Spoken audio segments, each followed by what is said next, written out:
Welcome to the Explainer, where we get right into the source material. And today, we're digging into court documents to unpack a huge constitutional clash that really pushes the boundaries of presidential power. For 111 years.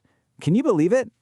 It had just never happened until a hypothetical scenario set in August 2025 where a U.S. president tries to do something no one thought possible: fire a member of the Federal Reserve Board for cause.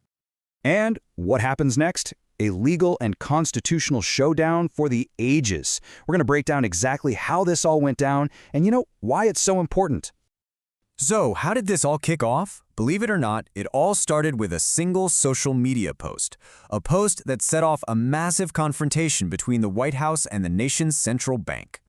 The president's reasoning was all laid out in a removal letter, which was then posted online for everyone to see. And it all boiled down to a total loss of confidence, based on some pretty serious allegations of financial wrongdoing. Okay, but here's the real kicker. The entire reason given for the firing was for something that supposedly happened before Governor Cook was even on the board. And that one detail, it becomes the absolute center of this entire legal fight.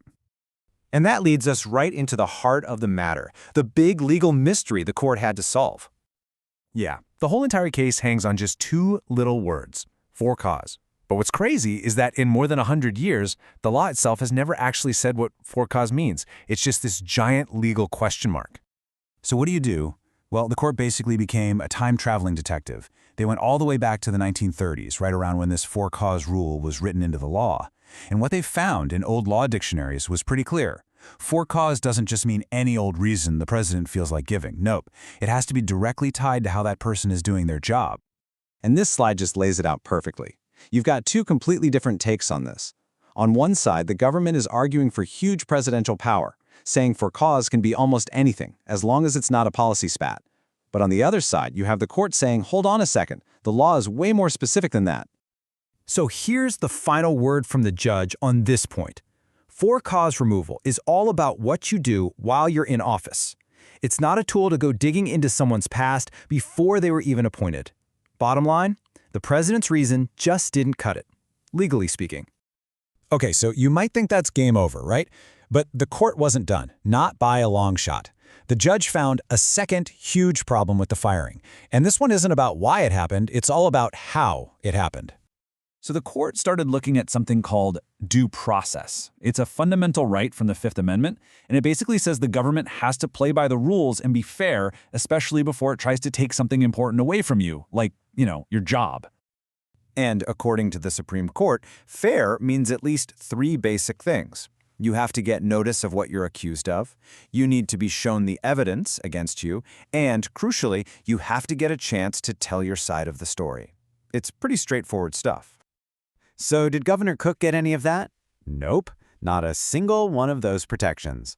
The court pointed out that finding out you've been fired from a social media post, well, that's pretty much the opposite of due process. Now, to really get why this is such a big deal, we need to pull the camera back a bit, because this case didn't just pop up out of nowhere. It's actually part of a much bigger picture. I mean, look at this other example.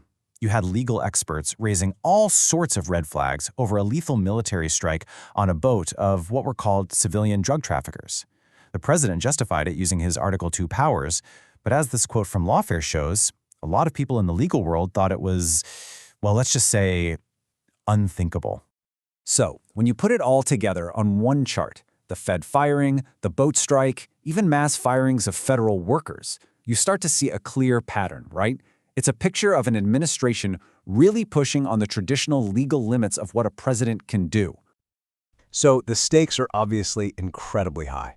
What did the court decide to do about it? The court stepped in and granted something called a preliminary injunction. Think of it like a giant legal pause button.